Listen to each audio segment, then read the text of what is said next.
اقرأ أخيا ورتل القرآن اصبح بصوتك اسمع الأكوان. اقرأ كلام الله داوي نفوسنا لنحس في أعماقنا الإيمان. فؤاد كالحجارة قسوة فإذا وعى القرآن. والعین بالعین، کسی نے کسی کی آنکھ پھوڑ دی ہے تو اس کی آنکھ پھوڑی جائے گی. والانف بالانف، اور کسی نے ناک کاٹ دی ہے کسی کی تو اس کی بھی ناک کاٹی جائے گی. اور اگر دانت توڑ دیا ہے تو دانت توڑا جائے گا. والجروح قصاص، اور جو اور بھی زخم ہو قیاس کر لو اسی پر. کسی نے کسی انسان کی ٹانگ کاٹ دی، تلوار کا وار کیا اور ٹانگ اڑا دی، اس کی پوری ٹانگ اڑائی جائے گی. تو جو کوئی اس کو معاف کر دے، صدقہ کر دے، ٹھیک ہے اس نے میرے ساتھ یہ زیادتی کہ میں اسے معاف کرتا ہوں، میں بدلے میں اس کی آنکھ پھوڑ سکتا ہوں لیکن میں معاف کرتا ہوں، تو یہ اس کے گناہوں کا کفارہ ہو جائے گا کہ وہ جو جارح تھا مجروح کرنے والا، اس کا یہ جرم گویا کہ ختم ہو جائے گا اگر وہ مجروح جو ہے وہ اسے معاف کر. وَمَن لَّمْ يَحْكُم بِمَا أَنزَلَ اللَّهُ فَأُولَٰئِكَ هُمُ الظَّالِمُونَ، اور جو فیصلے نہیں کرتے اور اپنی رائے نہیں بناتے اس کے مطابق جو اللہ نے نازل فرمایا ہے تو وہی تو ظالم ہے. کیا تم جانتے ہو ای الفریقین احق بالامن ان کنتم تعلمون؟ بتاؤ دو فریقوں میں سے امن کا حقدار زیادہ کون ہے؟ اطمینان، امن. وہ لوگ کہ جو ایمان لائے اور پھر انہوں نے اپنے اس ایمان میں ظلم کی کوئی آلائش شامل نہیں ہونے دی. اولئک لہم الامن، ان کے لیے امن ہے.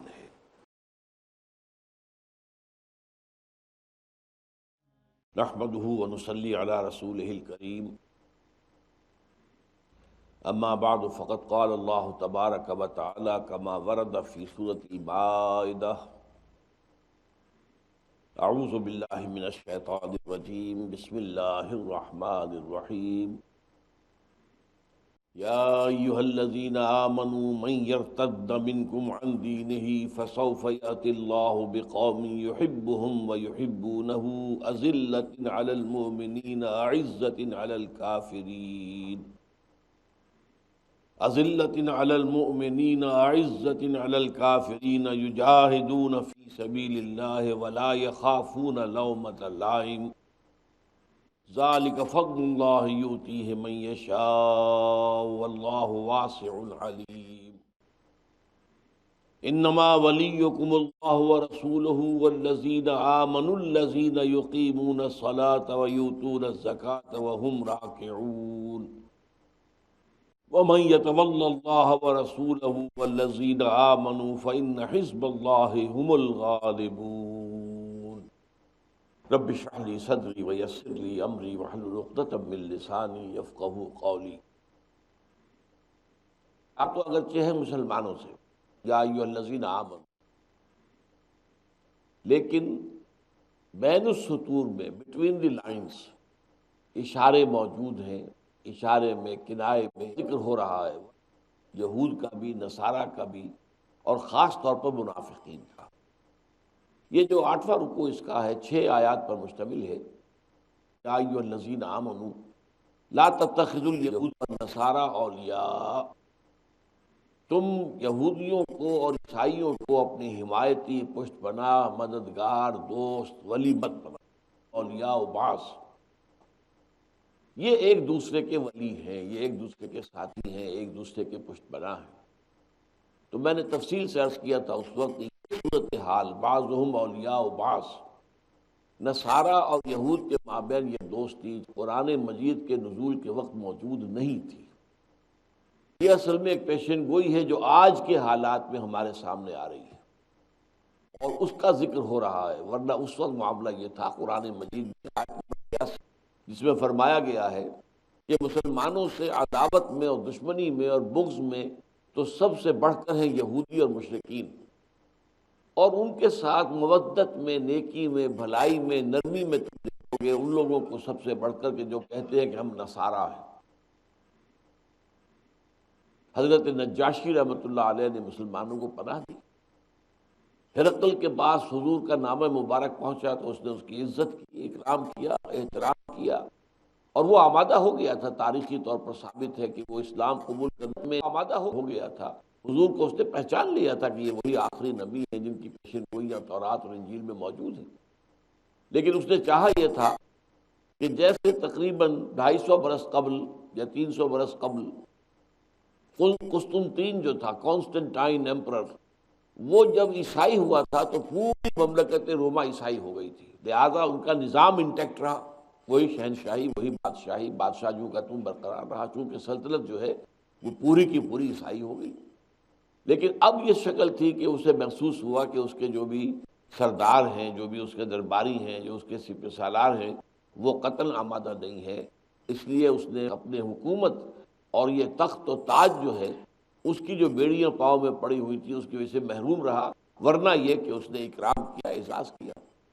مقوقس شاہ مصر تھا، پیٹریارک آف الیگزینڈریا، اس نے حضور کے نامہ پر جو ہے جو لے کر گئے تھے ایلچی، جو خط لے کر گئے تھے، ان کا بڑا اکرام کیا، تحفے بھیجے حضور کی خدمت میں۔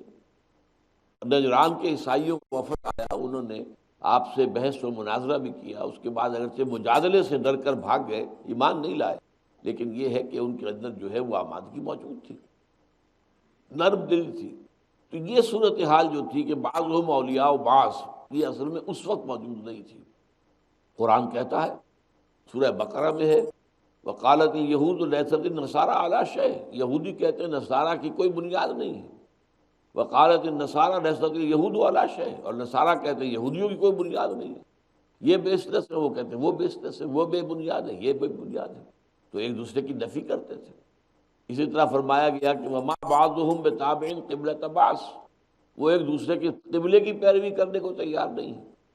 تو یہ جو دوستی آج نظر آ رہی ہے جو یہود میں اور عیسائیوں کے اندر، اور جس طرح یہودیوں کو جو پشت پناہی ملی ہے عیسائیوں کی طرف سے، خصوصاً پروٹیسٹنٹ عیسائیوں کی طرف سے، یہ تاریخ کا ایک بالکل نیا دور ہے، اور یہ اصل میں قیامت کے قریب کے ادوار میں سے یہ دور ہے۔ اسی کے حالات و واقعات کے حوالے سے یہ بات جو ہے سامنے آ رہی ہے کہ یہودیوں کو ایک مرتبہ پھر سر اٹھانے کا موقع ملا، ان کی ایک ریاست قائم ہو گئی، اور آخری ٹکراؤ جو ہونا ہے وہ یہود کا اور امت محمد کا ہونا ہے صلی اللہ علیہ وسلم۔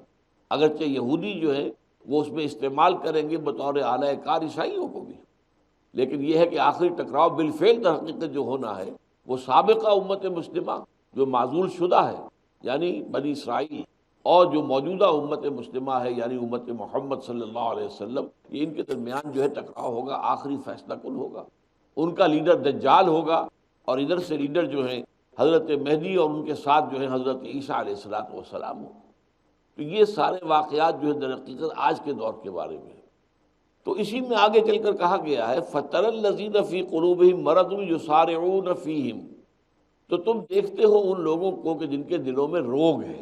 یہ روگ کا لفظ آتا ہے قرآن مجید میں یا تو نفاق کے لیے، یا نفاق سے پہلے کی ایک پوزیشن ہوتی ہے جسے ہم ضعف ایمان سے تعبیر کریں گے، اس کی میں ابھی آپ کے سامنے وضاحت کروں گا۔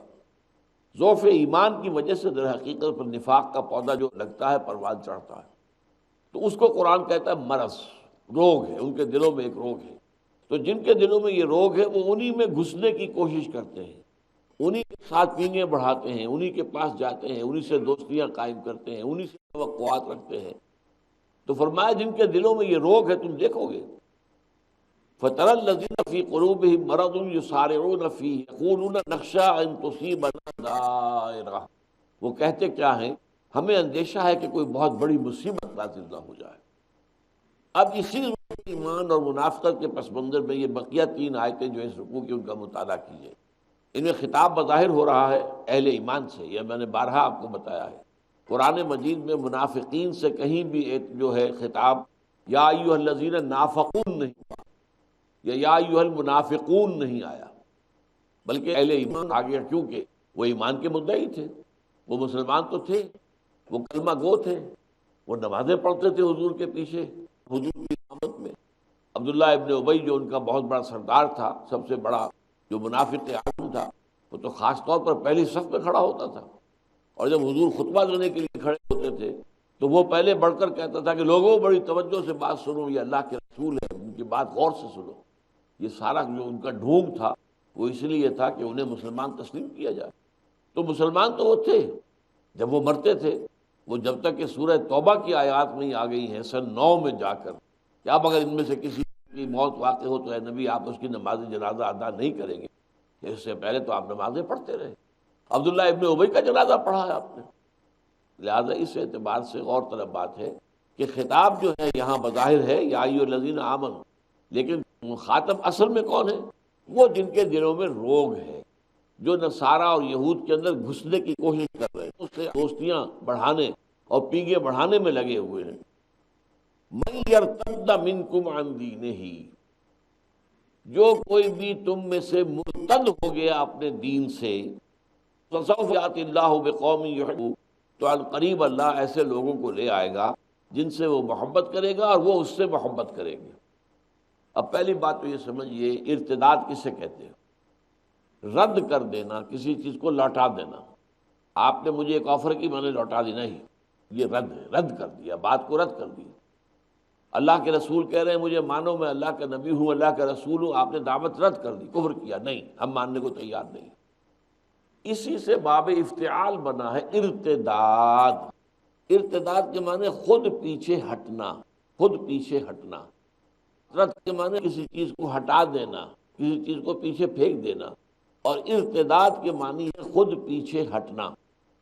یہ ارتداد جو ہے، ایک تو اصطلاحی طور پر ارتداد اس کو کہا جاتا ہے کہ کوئی شخص اسلام کو چھوڑ کر عیسائی ہو جائے، یہودی ہو جائے، ہندو ہو جائے، کچھ اور ہو جائے، مرتد ہو گیا۔ یہ تو قانونی طور پر کھلم کھلا ہوا، قانونی طور پر ہوا، اور اسلامی شریعت میں اس کی سزا جو ہے وہ موت ہے، کیپٹل پنشمنٹ ہے، مرتد کی قتل کی سزا ہے۔ لیکن ایک ارتداد ہوتا ہے باطن میں ہوتا ہے، درجہ بدرجہ پسپائی ہوتی ہے۔ اس کے لیے اصل میں منافقت کی جو مختلف، میں نے آپ کے سامنے مختلف اوقات میں جو اس کے مدارج بیان کیے ہیں، کہ ایک تو یہ پہلے سمجھ لینا چاہیے کہ منافق دو قسم کے ہوتے تھے۔ ایک منافق وہ جو ایمان ہی لاتا تھا دھوکہ دینے کے لیے، اسے معلوم تھا جب کہ وہ ایمان لایا کہ میں ایمان نہیں لا رہا ہوں، میں تو دھوکہ دینا چاہ رہا ہوں۔ فرض کیجئے وہ مسلمانوں میں جاسوس ہو کر رہنا چاہتا ہے، اب وہ مسلمانوں میں مسلمان بن کر رل مل کر رہے گا، مل جل کر رہے گا، تبھی تو ان کے راز ملیں گے۔ تو وہ اسلام کا لبادہ اوڑھتا ہے دکھاوے کے لیے، جھوٹ موٹ کا، اسے معلوم ہے کہ میں اسلام نہیں لایا ہوں۔ ایک تو منافقی ہے۔ ایک منافق وہ ہوتا تھا جو ایمان تو لاتا تھا سچائی کے ساتھ، اسے اسلام اچھا لگا، اسلامی تعلیمات اچھی لگیں، دل کو لگی بات عمدہ ہے، دل گواہی دیتا ہے، عقل بھی گواہی دیتی ہے کہ ہاں بات ٹھیک ہے، منطق بھی اس کے ساتھ ہے، فطرت بھی اس کے ساتھ ہے، بات مان لی۔ اب ماننے کے بعد مطالبات شروع ہوئے۔ کچھ مطالبات تو آسان تھے، نماز پڑھا کرو، روزہ رکھا کرو، یہ چلو ٹھیک ہے، جسمانی تھوڑی سی مشقت ہے، اس میں کوئی جان و مال کا نقصان تو نہیں ہے۔ اس سے آگے بڑھ کر مطالبہ آیا، اب اللہ کی راہ میں قتال کرو، جنگ کرو، نکلو میدان میں، اللہ کی راہ میں مال خرچ کرو۔ اب ان کی ہمتیں جواب دینی شروع ہوئی کہ یہ تو معاملہ جو ہے یہ تو دوسرا بن گیا، ہمارے لیے تو بڑے نقصان کا اور بڑے اندیشے کا معاملہ ہو گیا۔ اب وہ پہلے تو یوں سمجھیے کہ جیسے کہتے ہیں کہ ایک آدمی جو ہے وہ حیران اور پریشان ہو کر کھڑا رہ جائے، ان کے جو قواعد عملی تھے جو جواب دے جاتے تھے، اور وہ جو ہے لا الہ الا ولا الہ الا، نہ ادھر کے رہے نہ ادھر کے رہے، وہ بالکل شل ہو کر رہ گئے۔ اس کے بعد انہوں نے پیچھے ہٹنا شروع کیا۔ یہ پیچھے ہٹنا اسلام کے اندر اندر ہو رہا ہے، ابھی کفر کا کوئی اعلان وہ نہیں کر رہے، یہ نہیں کہہ رہے کہ ہم نے جو ہے اسلام چھوڑ دیا اور اب ہم کفر میں واپس جا رہے، نہیں۔ وہ کیا شروع ہوا؟ پہلے انہوں نے جھوٹ بولنا شروع کیا۔ حضور مجھے تو یہ مجبوری ہے، میں اس لیے نہیں جا سکتا، میں ضرور جاتا، میں تو اللہ کو گواہ بنا کر کہتا ہوں کہ آپ جنگ میں چلنے کے لیے کہہ رہے ہیں تو میں سب سے آگے ہوتا، لیکن کیا کروں، مجبوری ہے، بیوی گھر میں بیمار پڑی ہے، کوئی دیکھنے والا ہے نہیں، وغیرہ وغیرہ وغیرہ۔ تو جھوٹے بہانے بنانا، یہاں سے وہ مرض جو ہے شروع ہو گیا نفاق کا۔ اس سے پہلے کیا تھا کہ کبھی ہوئی کوتاہی ہوئی تو مان لیا کہ حضور مجھ سے کوتاہی ہوئی ہے، میں اللہ سے استغفار کرتا ہوں، آپ بھی میرے لیے استغفار کریں، اللہ مجھے معاف فرما دے، کوتاہی ہوئی ہے آپ معاف فرمائیں۔ یہ بات یہاں تک تو معاملہ تھا ضعف ایمان کا۔ جب جھوٹ شروع ہو گیا، بہانے جھوٹے بنائے جانے لگے، تو یہاں سے نفاق کی پہلی منزل شروع ہو گئی۔ اسے میں نے بارہا بیان کیا ہے، جیسے ٹی وی کی 3 سٹیج ہوتی تھی، 3rd سٹیج میں جو مریض پہنچ جاتا تھا پھر اس کے شفا یاب ہونے کی کوئی توقع نہیں رہتی تھی۔ پہلی سٹیج میں ڈائگنوسس ہو جائے تو بہت غنیمت ہے، شفا ہو جائے گی، 2nd میں ہو جائے تب بھی امید ہے شفا ہو جائے گی، 3rd سٹیج میں مریض پہنچ گیا تو پھر اس زمانے میں کوئی توقع نہیں ہوتی۔ اب علاج بڑھ گئے ہیں، دوائیں زیادہ بہتر سے بہتر آ گئی ہے، اب اور بات ہے، میں یہ ذرا پچھلے زمانے کی بات کر رہا ہوں۔ تو نفاق کی بھی پہلی سٹیج یہ ہے کہ جھوٹے بہانے بنانے شروع کیے۔ اگلی سٹیج کیا آئی؟ انہیں محسوس ہوا کہ اب ہم بہانہ جب بناتے ہیں تو لوگ کچھ مسکراتے ہیں، زیر لب مسکراہٹ آتی ہے کہ لوگ پہچان گئے کہ یہ جھوٹ بول رہے ہیں، لہذا قسمیں کھانی شروع۔ خدا کی قسم میں کہہ رہا ہوں، اللہ گواہ ہے، خدا گواہ ہے، میں جو کہہ رہا ہوں ٹھیک کہہ رہا ہوں۔ یہ قسمیں کھانا جو ہے، اتخذوا ایمانہم جنۃ فصدوا عن سبیل اللہ، اللہ کے راستے سے رکنے کے لیے اپنی قسموں کو ڈھال بنا لیا۔ یہ 2nd سٹیج آ گئی۔ 3rd سٹیج میں ہوتا تھا کہ پھر انہیں دشمنی ہو جاتی تھی اللہ کے رسول سے اور اہل ایمان سے، انہوں نے ہمارے لیے مشکلات پیدا کر دی ہیں۔ یہ جو مسلمان ہیں صادق الایمان، جب پکارا جاتا ہے فوراً چل پڑتے ہیں، فوراً حاضر ہیں۔ جب یہ فوراً حاضر ہو جاتے ہیں تو ہم نمایاں ہو جاتے ہیں کہ یہ پیچھے رہ جانے والے لوگ ہیں۔ اگر سب بیٹھے رہیں تو سب برابر رہیں گے، کوئی نمایاں نہیں ہوگا۔ تو اس سے ان کے دل میں دشمنی حضور کے لیے بھی صلی اللہ علیہ وسلم خاص طور پر، اور اہل ایمان کے لیے، صادق الایمان لوگوں کے لیے، یہ 3rd سٹیج تھی۔ ابھی یہاں گفتگو ان سے ہو رہی ہے جو ابھی 1st یا 2nd سٹیج میں ہے کہ دیکھو یہ رفتہ رفتہ رفتہ رفتہ تم پیچھے ہٹ رہے ہو، ایک ایک قدم۔ پس پائی کا لفظ بہترین ہے اس کے لیے، پس پائی، ایک قدم، رخ سامنے ہی ہے۔ پس پائی کے اندر ایک ہوتا دوڑنا، بھاگ جانا، اور ایک ہوتا ہے کہ رخ تو ادھر ہی ہے، آپ کے سامنے دشمن کی فوج ہے، آپ نے پیٹھ نہیں دکھائی ہے، آپ بھاگے نہیں ہیں، لیکن پسپا ہو رہے ہیں، آرڈرلی ریٹریٹ، وہ ریٹریٹ ہو رہی ہے۔ تو یہ پسپائی جو ہو رہی ہے یہ اسلام کے دائرے کے اندر اندر ہے۔ اچھا یہ بھی سمجھ لیجئے، یہ لوگ بالآخر جب 3rd سٹیج کو پہنچ جاتے تھے تب بھی یہ سمجھتے تھے کہ ہم تو مومن ہیں۔ یہ بے وقوف لوگ ہیں۔ یہ محمد نے صلی اللہ علیہ وسلم خام خواہ ایک مصیبت جو ہے مول لے لی ہے، قریش سے ٹکرا گئے ہیں، بھلا کوئی عقل کی بات ہے قریش جیسی طاقت کے ساتھ ٹکر مول لے لینا؟ یہ تو بات سمجھ کی نہیں ہے۔ لہذا ان کو جب کہا جاتا تھا آمنوا کما آمن الناس قالوا انؤمن کما آمن السفہاء، جب ان سے کہا جاتا تھا ایمان لاؤ جیسے کہ دوسرے لوگ ایمان لائے ہیں، تو وہ کہتے تھے کیا ہم ایمان لائیں ان لوگوں کی مانی جو بے وقوف ہیں؟ یہ تو تن من دھن ہر وقت حاضر کر دیتے ہیں، ہر وقت جو ہے ہر شے کی قربانی دینے کے لیے آمادہ رہتے ہیں۔ ہم تو ایسے بے وقوف نہیں ہیں، یہ تو پاگل ہیں، یہ تو گویا کہ دیوانے ہیں، مجنوں ہیں۔ لہذا ان کو کہا، وہ سمجھتے تھے کہ ہم ٹھیک ہیں، یہ غلط ہے۔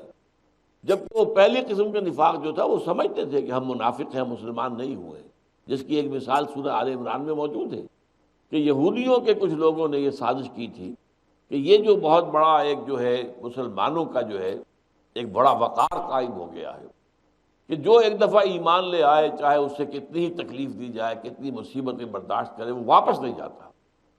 تو اس سے جو دھاک بیٹھ گئی ہے مسلمانوں کی، اس کو ختم کرنے کا ذریعہ یہ ہے کہ صبح کے وقت ایمان لانے کا اعلان کرو، دن بھر محمد کی صحبت اختیار کرو صلی اللہ علیہ وسلم، شام کو مرتد ہو جاؤ، اجی ہم نے دیکھ لیا قریب آ کر، یہ تو دور کے ڈھول سہانے ہوتے ہیں، دور سے ہمیں بہت اچھے لگتے تھے محمد اور محمد کی باتیں صلی اللہ علیہ وسلم، یہ قریب آ کر ہم نے دیکھ لیا کچھ نہیں ہے، ہم تو جا رہے ہیں، تاکہ کچھ اور لوگوں کے دلوں میں بھی شکوک و شبہات پیدا ہو جائے۔ کچھ ذرا سا بھی جس کے اندر ضعف ایمان کا معاملہ ہے، اس کے اندر ظاہر بات ہے کہ اس تدبیر سے ان کے اندر بھی وہ شکوک و شبہات بڑھتے کہ اے لوگ تھے، بڑے شریف لوگ تھے، بڑے عالم لوگ تھے ان کے، وہ آئے تھے بڑے خلوص سے آئے تھے، ایمان لائے تھے، دن بھر حضور کی صحبت میں رہے ہیں، اور شام کو انہوں نے کہہ دیا یہ کہ ہم نے دیکھ لیا، تو بہرحال کچھ نہ کچھ بات تو ہوگی نا، آخر کچھ تو انہوں نے دیکھا ہوگا جس کے بل پر انہوں نے اتنا بڑا فیصلہ کیا۔ تو یہ سازش تھی۔ ظاہر بات ہے کہ وہ لوگ صبح ایمان لائے تب بھی کفر کے ساتھ، داخل ہوئے تو کفر کے ساتھ اور نکلے تو کفر کے ساتھ، ان کو ایمان تو ایک منٹ کے لیے بھی نصیب ہوا ہی نہیں۔ لیکن یہ جن کا ذکر میں کر رہا ہوں یہ ایمان لائے تھے اور صدق کے دل سے ایمان لائے تھے، لیکن کمزور مزاج کے لوگ تھے، ان کی قوت ارادی مضبوط نہیں تھی۔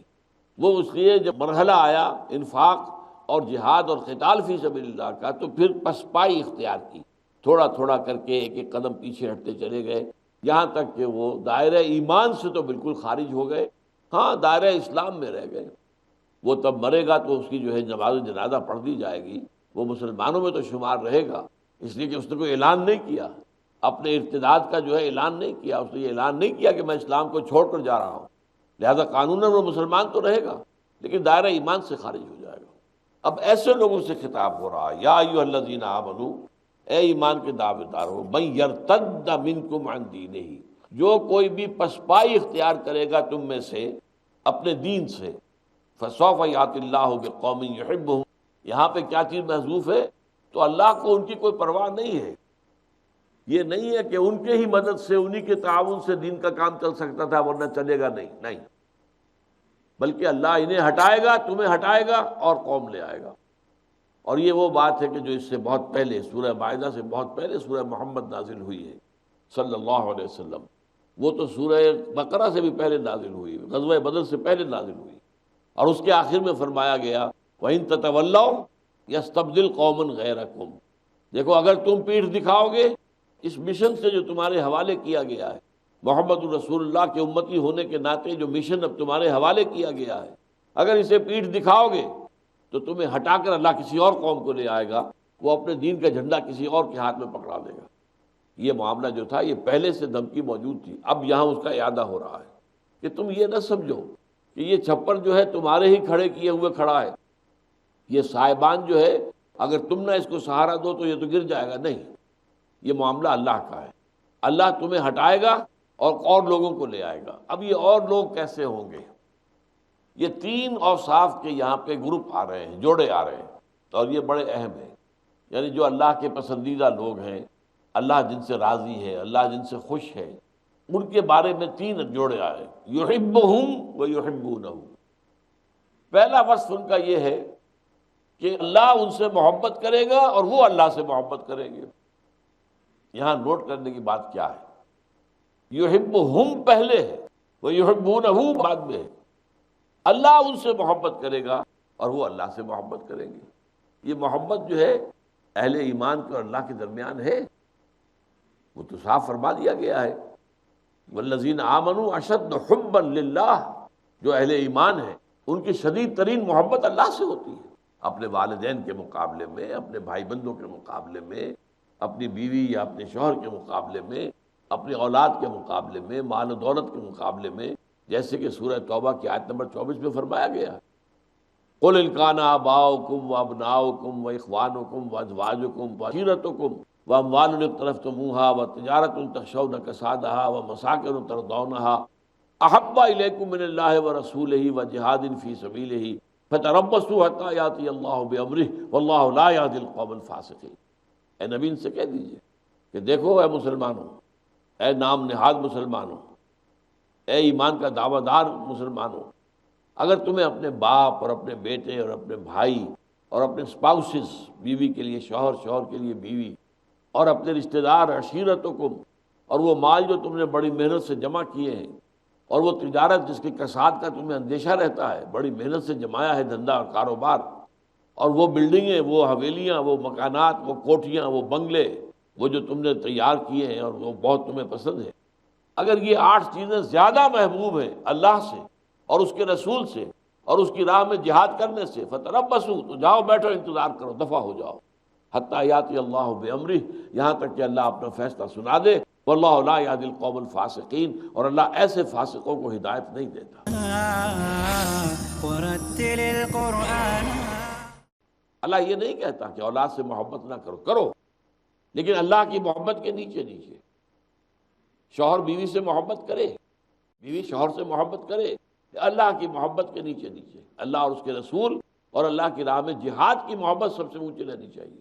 تو یہ تمام محبتیں جو ہیں اللہ اور اس کے رسول اور اللہ کی راہ میں جہاد کی محبت سے نیچے رہنی چاہیے۔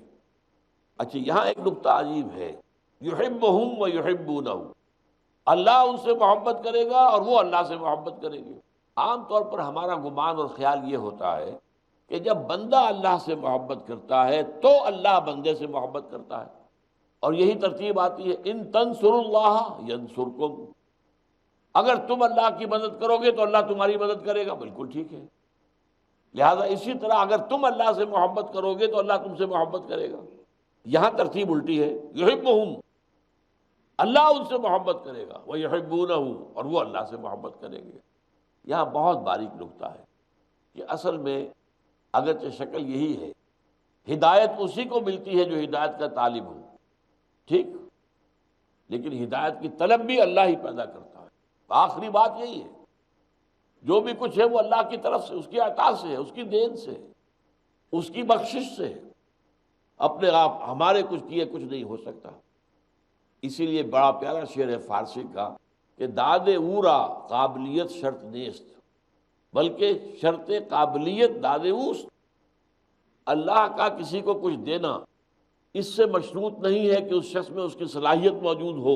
قابلیت شرط نیست، داد اورا قابلیت شرط نیست، بلکہ شرط قابلیت داد اوست۔ قابلیت کا پیدا ہو جانا ہی اللہ تعالیٰ کی دین ہے، اللہ کی عطا ہے، اللہ کی سخاوت ہے۔ اللہ نے ہی تمہارے اندر وہ قابلیت پیدا کر دی ہے، اللہ ہی نے تمہارے اندر وہ طلب پیدا کر دی ہے۔ اب یہ طلب ہے تو اللہ تعالیٰ اس طلب کو پورا بھی کرے گا اور تمہیں ہدایت دے گا۔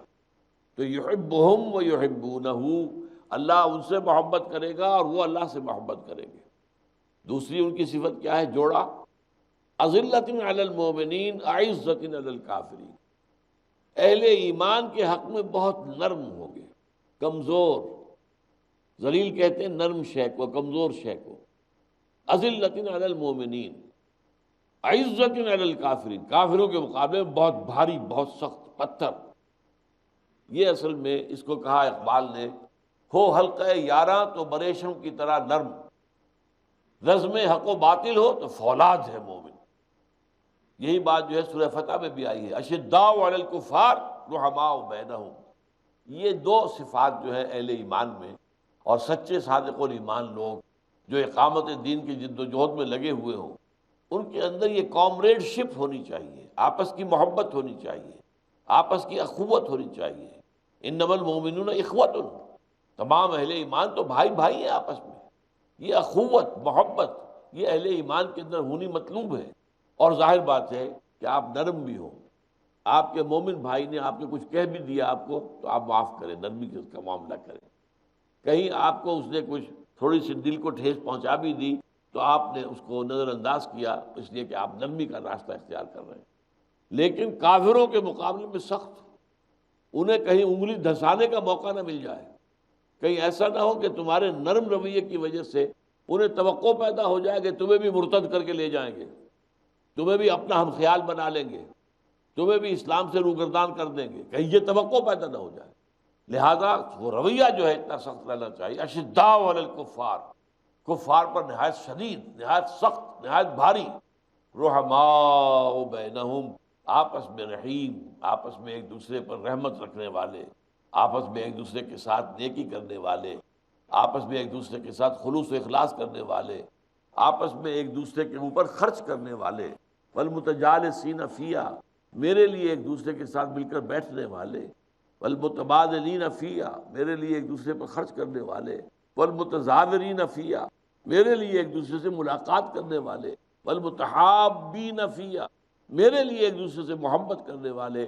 ان کے لیے اللہ نے فرمایا، یہ حدیث قدسی کے الفاظ میں نے آپ کو سنائے ہیں، وجبت محبتی، میری محبت واجب ہو گئی ان کے لیے جو میرے لیے ایک دوسرے سے محبت کریں، میرے لیے ایک دوسرے سے ملنے کے لیے جائیں، میرے لیے ایک دوسرے پر خرچ کریں۔ تو یہ ہے رحماء بینہم۔ تو پہلی صفت ان کی کیا تھی؟ یحبہم ویحبونہ، اللہ ان سے محبت کرے گا اور وہ اللہ سے محبت کریں گے۔ اللہم ربنا اجعلنا منہم، اللہ تعالی ہمارے اندر یہ صفات پیدا کرے۔ اذلۃ علی المؤمنین اعزۃ علی الکافرین، اہل ایمان کے حق میں بہت نرم اور کافروں کے حق میں بہت سخت۔ اذلۃ علی المؤمنین اعزۃ علی الکافرین یجاہدون فی سبیل اللہ ولا یخافون لومۃ لائم، وہ جہاد کریں گے اللہ کے راستے میں اور ہرگز اندیشہ نہیں رکھیں گے، ہرگز خوف نہیں کریں گے کسی ملامت کرنے والے کے ملامت کا۔ یہاں بھی ذرا باریک نکتہ ہے۔ پہلی بات تو واضح ہے، جہاد کریں گے اللہ کی راہ میں، جہاد اور قتال اللہ کی راہ میں ایمان کا تقاضا ہے۔ ایمان ہے ہی یہ، سورہ حجرات کی آیت کی روح سے ایمان کی ڈیفینیشن میں جہاد شامل ہے، قتال شامل ہے۔ انما المؤمنون الذین آمنوا باللہ ورسولہ ثم لم یرتابوا وَجَاهَدُوا بِأَمْوَالِهِمْ وَأَنفُسِهِمْ فِي سَبِيلِ اللَّهِ۔ اہل ایمان تو صرف وہی ہے جو ایمان لائے اللہ پر، اس کے رسول پر، پھر شک میں ہرگز نہیں پڑے، اور پھر جہاد کیا انہوں نے اللہ کی راہ میں اپنی جان اور مال کے ساتھ۔ جہاد جو ہے وہ تو انٹیگرل پارٹ آف ایمان، ایمان کا جزو لا ينفک، ایمان کا ایک حصہ ہے، ایمان سے جدا ہونے والی شے ہے ہی نہیں۔ تو یجاہدون فی سبیل اللہ ولا یخافون لومۃ لائم، اور نہیں اندیشہ رکھیں گے کسی ملامت کرنے والے کی ملامت کا۔ یہ ملامت کرنے والے کون لوگ ہوتے ہیں؟ دیکھیے، آپ کے اپنے اندر اگر ضعف ہے ایمان کا اور نفاق کے بیج پڑ چکے ہیں تو آپ کا اٹھنا بیٹھنا بھی ایسے ہی لوگوں میں ہوگا۔ وہ تو کند ہم جنس باہم جنس پرواز۔ اب اگر کسی وقت آپ کے اندر ایمان کی چنگاری بھڑک اٹھی اور آپ نے ایمان کے تقاضے کو پورا کرنے کی طرف قدم کوئی بڑھایا تو وہ ملامت کریں کیا ہو گیا تمہیں، تمہاری بھی مت مانی گئی ہے، تم بھی ان پاگلوں کی طرح پاگل ہو گئے ہو، یہ دیوانے ہیں، یہ لوگ دیوانے جو ہیں، تم بھی ان دیوانوں کی طرح جو ہے دیوانے ہو گئے ہو۔ یہ ملامت، دیکھو ذرا سوچو، تمہاری بچیاں ہیں، بچیوں کے ہاتھ پیلے کرنے ہیں، یہ کیا کہ ادھر پکارا اور یہاں سب کچھ حاضر کر دیا، جو کچھ اپنے پاس تھا وہ لا کر پیش کر دیا۔ کوئی آگے کا، کوئی پس و پیش کا کوئی خیال ہونا چاہیے، دائیں بائیں کی فکر ہونی چاہیے، تمہیں کل کے لیے بھی کوئی بچا کے رکھنا چاہیے، بچایا اس کے تم نے سارا کا سارا لا کر اللہ کی راہ میں پیش کر دیا۔ یہ ملامت ہوتی ہے جو ہمدردی کے انداز میں ہوتی ہے۔ ایک ہوتا ہے ڈرانا، دھمکانا، تشدد، کسی اور طریقے سے جو ہے ایک پریشرائز کرنا۔ ایک یہ ہے کہ ہمدردی کے انداز، دیکھو بھائی عقل سے کام لو، ہوش کے ناخن لو، کچھ سوچ کے چلو آگے۔ یہ بالکل دیوانوں کی طرح جو ہے بالکل دیوانے بن کر اپنا سب کچھ تن من دھن لگا دینا، یہ صحیح نہیں ہے۔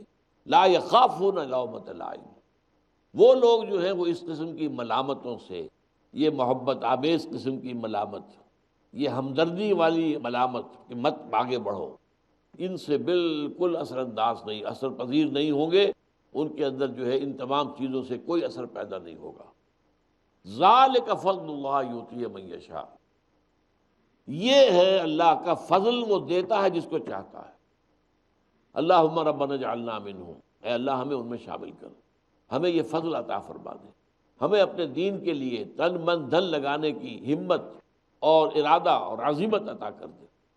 ذالک فضل اللہ یؤتیہ من یشاء، یہ ہے فضل اللہ کا، جس کو چاہتا ہے وہ دیتا ہے۔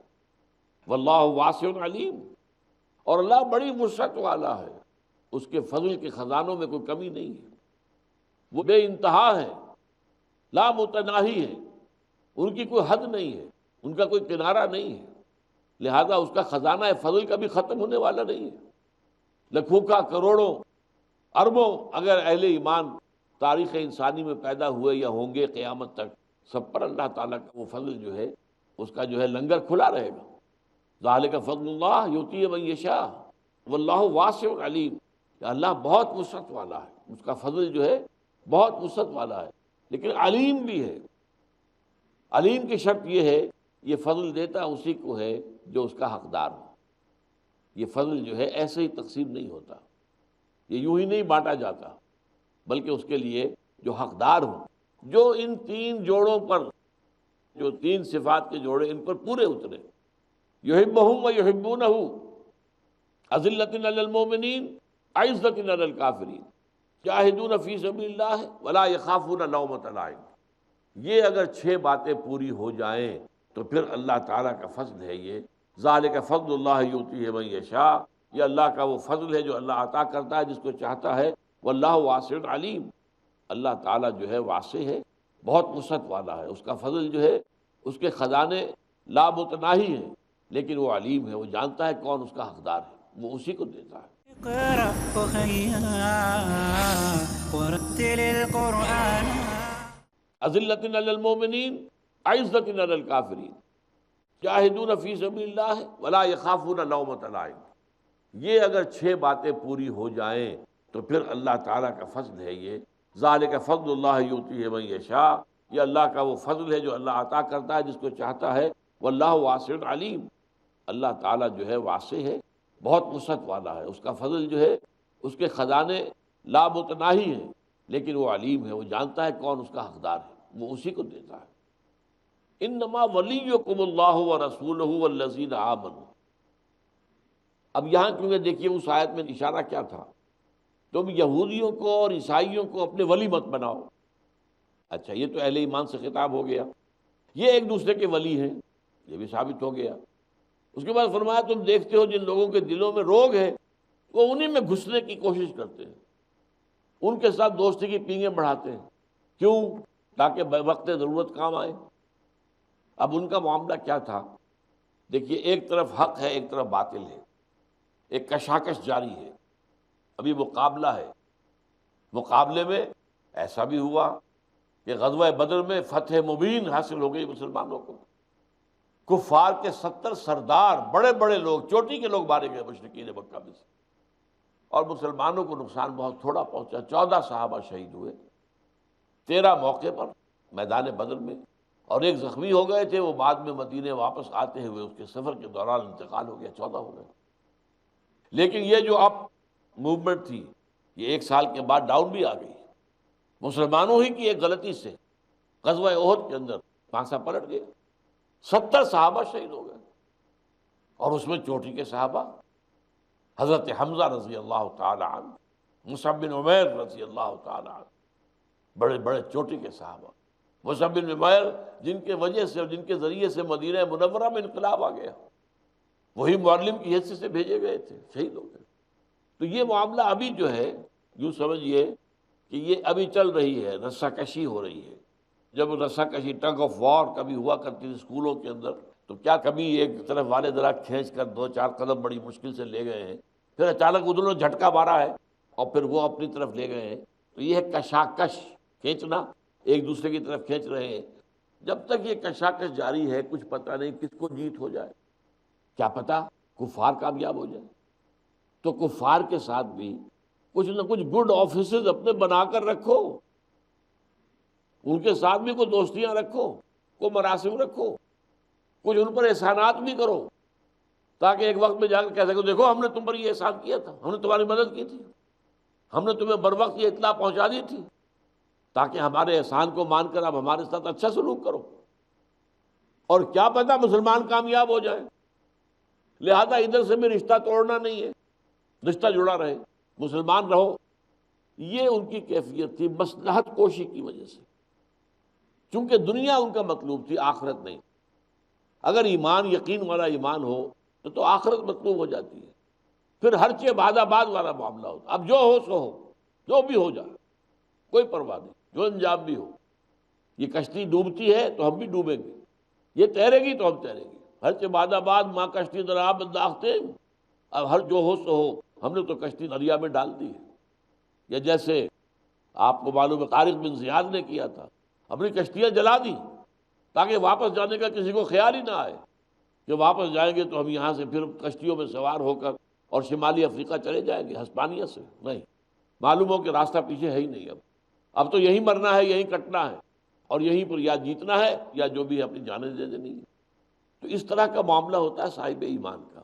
منافق جو ہے وہ اس کے برعکس، لا الہ ہؤلاء ولا الہ ہؤلاء، نہ وہ ان کے ساتھ ہے نہ ان کے ساتھ ہے، وہ تو اپنی مصلحت کے ساتھ ہے، اپنے مفاد کے ساتھ ہے، اور اپنے مفاد کے ساتھ they want to keep good offices with both the parties۔ ذرا کوئی اچھے مراسم ان سے بھی رہیں اور ان کو بھی بتایا جا سکے کہ بر وقت ہم نے آپ کو اطلاعات دے دی تھی، لیکن فلاں وقت پہ ہم نے آپ کو بچایا تھا، مسلمانوں کی چارج سے اور مسلمانوں کی جو بھی تدبیر تھی اس سے ہم نے آپ کو بچایا تھا۔ اور مسلمان ہوں گے تو کہیں گے انا معکم، ہم تو آپ کے ساتھ تھے ہی نا، آخر آپ کے ساتھ تھے، ہم مسلمان تھے، اہل ایمان تھے، لہذا فتح ہوئی ہے تو اس کے جو بھی سپوائلز جو فتح کے ہیں، سپوائلز آف وکٹری، اگر مال غنیمت حاصل ہو رہا تو ہمارا حصہ برابر کا ہے۔ اب یہ ہے وہ ولایت کا کانسیپٹ۔ اہل ایمان کے لیے ولی کون ہے؟ یہ آیت اس اعتبار سے قرآن مجید کی اہم ترین آیات میں سے۔ بندہ مومن کو جان لینا چاہیے میرا ولی کون ہے۔ انما، یہ انما کلمہ حصر ہے، انما ولیکم اللہ، بس تمہارا ولی تو ہے اللہ، نمبر 1، ورسولہ، اور اس کا رسول صلی اللہ علیہ وسلم، والذین آمنوا، اور تیسرے جو اہل ایمان، یہ ہے تمہارا حلقہ ولایت۔ اللہ کے ولی، اللہ ولی الذین آمنوا یخرجہم من الظلمات الی النور، اللہ ولی ہے اہل ایمان کا، وہ انہیں نکالتا رہتا ہے اندھیروں سے روشنی کی طرف، اللہ کا ولی۔ الا ان اولیاء اللہ لا خوف علیہم ولا هم یحزنون، اور جو اللہ کے ولی ہیں ان کے لیے نہ کوئی خوف ہوگا نہ وہ حزن سے دوچار ہوگے۔ تو یہ ولایت باہمی ہے، اللہ اہل ایمان کا ولی، اہل ایمان اللہ کے ولی۔ یہاں فرمایا انما ولیکم اللہ، سب سے پہلے تو نوٹ کر لو کہ تمہارا ولی حقیقتاً اصلاً وہ تو اللہ ہے، وہ رسول ہوں۔ پھر نمبر 2 اللہ کا رسول ہے صلی اللہ علیہ وسلم، وہ تمہارے لیے بہت رحیم ہے، شفیق ہے۔ تمہارے اوپر کوئی سختی آتی ہے تو اسے بڑی تکلیف پہنچتی ہے، تمہارے لیے وہ حریص علیکم بالمؤمنین رحیم رؤوف الرحیم، اہل ایمان کے حق میں رؤوف الرحیم ہے، اور ہر خیر، ہر خوبی، ہر بھلائی، ہر نیکی وہ چاہتا ہے کہ تمہیں حاصل ہو جائے۔ اور تیسرا پھر دائرہ تمہارا ولایت کا والذین آمنوا، لیکن والذین آمنوا کون ہے؟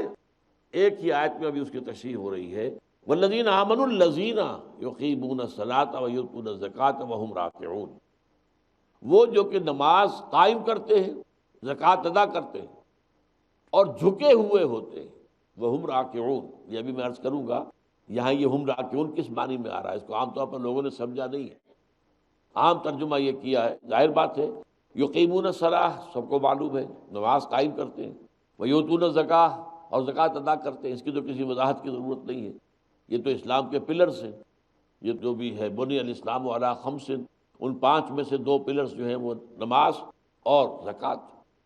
وہم راکعون، یہ ایک علیحدہ بھی ہو سکتا ہے کہ ان کے اندر خشوع اور خضوع ہوتا ہے، وہ گردن اکڑا کر نہیں چلتے، ان میں تکبر نہیں ہوتا، ان میں علو نہیں ہوتا، اپنی سربلندی کا احساس نہیں ہوتا، بلکہ ان کے اندر تواضع، عاجزی یہ ہوتا۔